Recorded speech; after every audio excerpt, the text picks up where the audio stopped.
স্বাগত চট্টগ্রাম প্রতিদিন সংবাদে, সঙ্গে আছি আমি নাফিসা হক। যাচ্ছি পুরো খবরে। যথাযথ ভাব গাম্ভীর্যের মধ্য দিয়ে চট্টগ্রামে পালিত হলো পবিত্র আশুরা। সকালে সদরঘাট থেকে ইমাম হোসেনের প্রতীকী কফিন নিয়ে শোক র্যালি বের করেন শিয়া সম্প্রদায়ের অনুসারীরা। র্যালিটি সদরঘাট থেকে নিউ মার্কেট, কোতোয়ালির বিভিন্ন সড়ক প্রদক্ষিণ করে সদরঘাটের ইমাম পাড়ায় শেষ হয়। এ সময় তারা বুক চাপড়ে ও হায় হোসেন রবে কারবালার বিয়োগান্তক ঘটনার শোকের মাতম করেন। এদিকে দুপুর ৩টায় ওয়্যারলেস থেকে আরও একটি শোক মিছিল বের হয়। মিছিলটি টাইগার পাস মোড় সহ গুরুত্বপূর্ণ সড়ক প্রদক্ষিণ করে ওয়্যারলেস এলাকায় ফিরে যায়।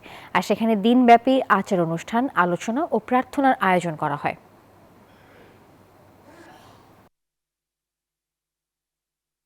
৬১ হিজরির ঘটনা থেকে আজকে ১৪০০ বছর পার হয়ে গেছে, কিন্তু সেই শোক, সেই বেদনা মানুষ এখনো মনে বহন করে। আমরা সেই কম যে কম ইমাম হোসেনের জন্য মরতেও রাজি। আমরা মুসলমানরা ঐক্যবদ্ধভাবে আমরা জুলুমও করব না এবং জালিমকে সহযোগিতা করব না, বরং মাজলুমকে সহযোগিতা করব।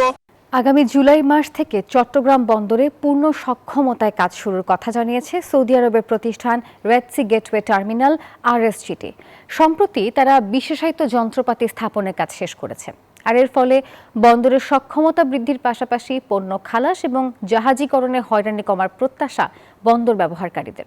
রতন দাসের ছবিতে চট্টগ্রাম থেকে নয়ন বড়ুয়া জয়ের তথ্য ছবি নিয়ে থাকছে ডেস্ক রিপোর্ট। বাংলাদেশের সামুদ্রিক বাণিজ্যের প্রধান এবং সবচেয়ে ব্যস্ততম প্রবেশদ্বার হিসেবে পরিচিত চট্টগ্রাম বন্দর দেশের মোট আমদানি রপ্তানি বাণিজ্যের প্রায় ৯২% এবং কন্টেইনার বাণিজ্যের প্রায় ৯৮% এই বন্দরের মাধ্যমে সম্পন্ন হয়। গত বছর এই বন্দরে প্রায় ৩৪,১০,০০০ TEU হ্যান্ডেলিং করেছে। এর ফলে এটি বঙ্গোপসাগরের ব্যস্ততম কন্টেইনার বন্দরে পরিণত হয়েছে। ২০২৪ সালের জুন থেকে চট্টগ্রাম বন্দরের পতেঙ্গা কন্টেইনার টার্মিনাল পরিচালনা করে আসছে সৌদি প্রতিষ্ঠান red sea gateway terminal RSGT। Chattogram বন্দরের গতিশীলতা বাড়াতে গত শুক্রবার কোম্পানিটি চীন থেকে আমদানি করা 4টি আধুনিক মানের গ্র্যান্ডি ক্রেন নিয়ে আসে। বাংলাদেশে নিযুক্ত RSGTর বাণিজ্যিক ও জনসংযোগ বিভাগের প্রধান জানান, নতুন এই ক্রেন দিয়ে আগামী জুলাই মাসেই চট্টগ্রাম বন্দরে পূর্ণ সক্ষমতায় কাজ শুরু হবার কথা। যে ভেসেলগুলো আগে এখানে আসতো, সেই ভেসেলটা অপারেশন শেষ করতে আমাদের ৪৮ ঘন্টা লাগতো। সেটা হয়তো এখন আশা করি ওখান থেকে সিগনিফিকেন্টলি ওই সময়টা কমে যাবে। নতুন যন্ত্রপাতির মাধ্যমে বন্দরের সক্ষমতা বৃদ্ধির পাশাপাশি পণ্য খালাস ও জাহাজীকরণে হয়রানি কমার প্রত্যাশা আমদানি রপ্তানিকারকদের। গেন্ট্রিক্যান বাড়িয়ে আপনি শিপ থেকে আপনি কন্টেনার আপনি আপনার ইয়া করেন এবং পর্যাপ্ত যদি আপনার ডেলিভারি দেওয়ার মতো ক্যাপাসিটি না থাকে, সেক্ষেত্রে আমি মনে করি না এই গেন্ট্রিক্যানের সফলতা আসবে। আমরা তো ব্যবসায়ীরা বিশেষ করে আমরা অপেক্ষামান সবসময় যে কোনো পণ্য খুব দ্রুত ডেলিভারি নেওয়ার জন্য। শুধু এই টার্মিনাল নয়, চট্টগ্রাম বন্দরের সক্ষমতা আরও বাড়ানোর তাগিদ বন্দর ব্যবসায়ীদের।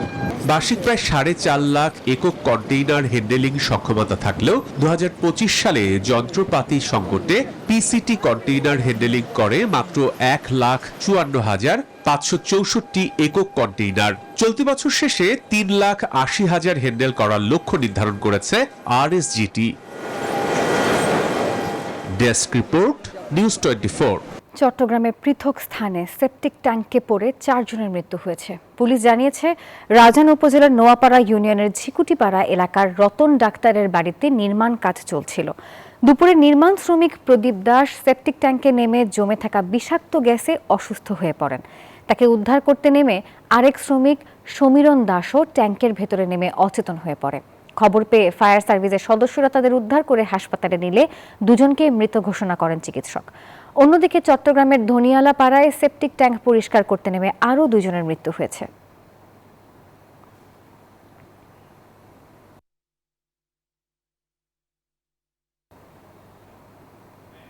লক্ষ্মীপুরের রায়পুরে মা ও 3 মেয়েকে কুপিয়ে হত্যার ঘটনায় থানায় মামলা দায়ের করা হয়েছে।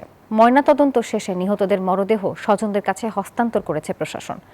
ঘাতক গণপিটুনিতে নিহত হলেও হত্যাকাণ্ডে অন্য কেউ জড়িত কিনা তা খতিয়ে দেখার দাবি স্বজন এবং এলাকাবাসীর। পুলিশ বলছে, ঘটনার তদন্ত চলছে। 18 বছরের জুনায়েদ ইসলাম সিফাত 12 বছর বয়সে বাবাকে হারান। 7 বছরের ব্যবধানে এখন হারালেন মা ও 3 বোনকে।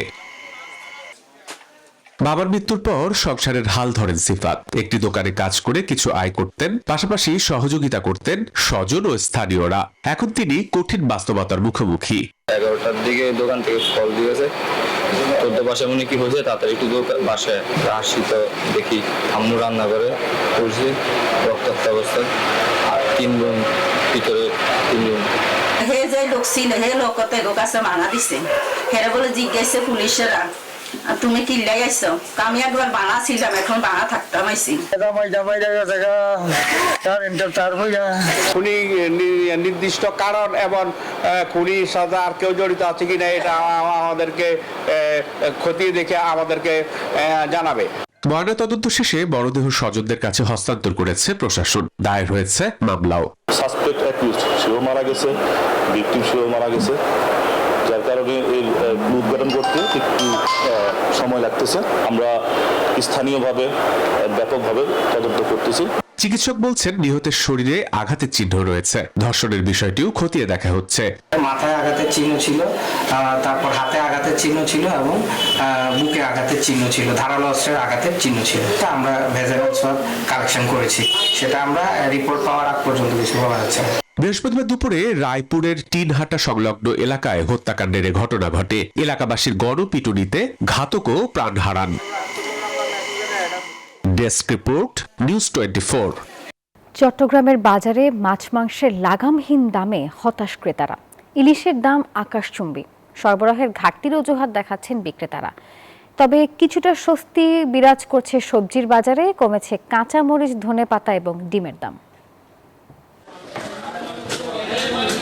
চট্টগ্রামের বাজারে সব ধরনের সামুদ্রিক মাছ পর্যাপ্ত থাকলেও দর ঊর্ধ্বমুখী। ইলিশের দাম আকার ভেদে 2000 থেকে 3200 টাকা কেজি, লইট্টা মাছের কেজি 220 থেকে 250 টাকা, কেজিতে 350 থেকে 400 টাকায় মিলছে রুই, কাতল মাছ। বেড়েছে কোরাল, লাক্কার দামও।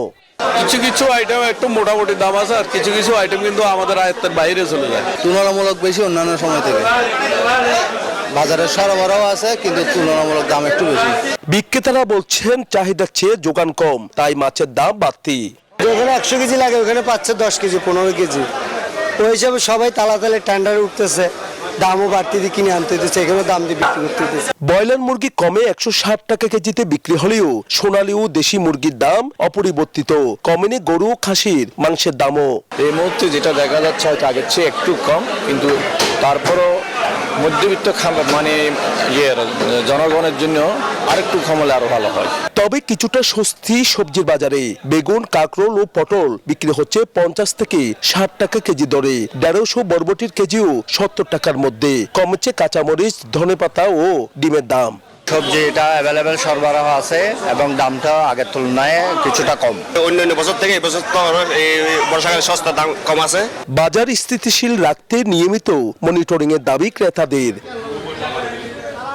নয়ন বড়ুয়া, জয়, নিউজ 24, চট্টগ্রাম। বৈরী আবহাওয়ায় কক্সবাজার সমুদ্র সৈকতে কমেছে পর্যটকদের সমাগম। এ নিয়ে আরো খবর জানাতে সহকর্মী ইরফানুল হাসান যুক্ত হবেন। বাংলা ক্যালেন্ডারের পাতায় এখন আষাঢ় মাস, আর ঋতুর হিসেবে এটি বর্ষাকাল।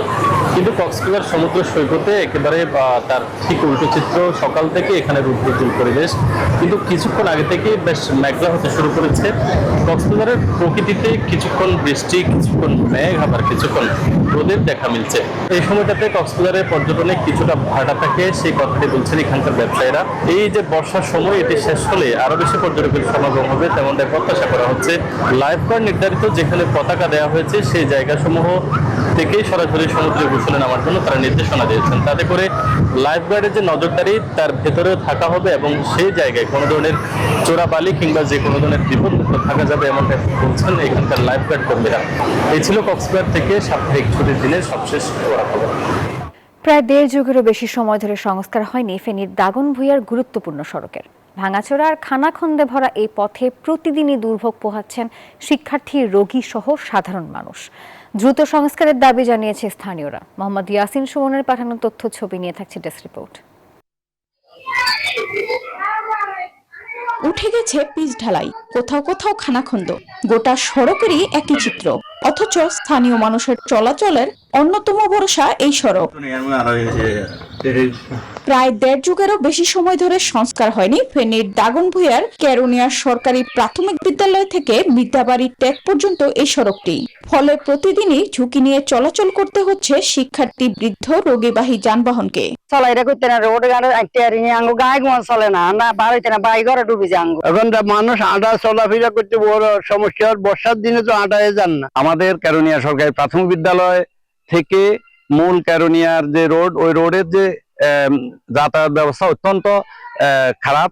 স্থানীয়দের অভিযোগ, বছরের পর বছর ধরে সংস্কারের দাবি জানানো হলেও দৃশ্যমান কোনো উদ্যোগ নেওয়া হয়নি। আমার জন্মের পর থেকে রাস্তা পুরোপুরি খারাপ, এখানে তো একটু খারাপ, সামনে তো আরো খারাপ। এখন এই রাস্তাটা আমরা চাই অতি সঙ্গে এটার একটা করা, সমাধান করা, এই পর্যন্ত আর কি আইয়ে না, এই যে আশা করে গেছি কিন্তু আর কি আইয়ে না। এদিকে বিষয়টি নজরে আসেনি দাবি করে আগামী বরাদ্দে সড়কটি সংস্কারের বিষয়টি অগ্রাধিকার ভিত্তিতে বিবেচনার আশ্বাস উপজেলা নির্বাহী কর্মকর্তার। আসলে আমি জানতাম না, কিংবা আমার নজরেও এ পর্যন্ত কেউ নিয়ে আসেনি।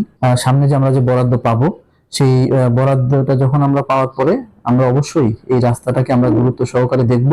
সড়কটি দ্রুত সংস্কার করা হলে স্বস্তি ফিরবে কয়েক হাজার মানুষের দৈনন্দিন যাতায়াতে, এমন প্রত্যাশা স্থানীয়দের। Desk report, news 24। News 24 Chattogram প্রতিদিন সংবাদ এই পর্যন্তই। ধন্যবাদ সবাইকে।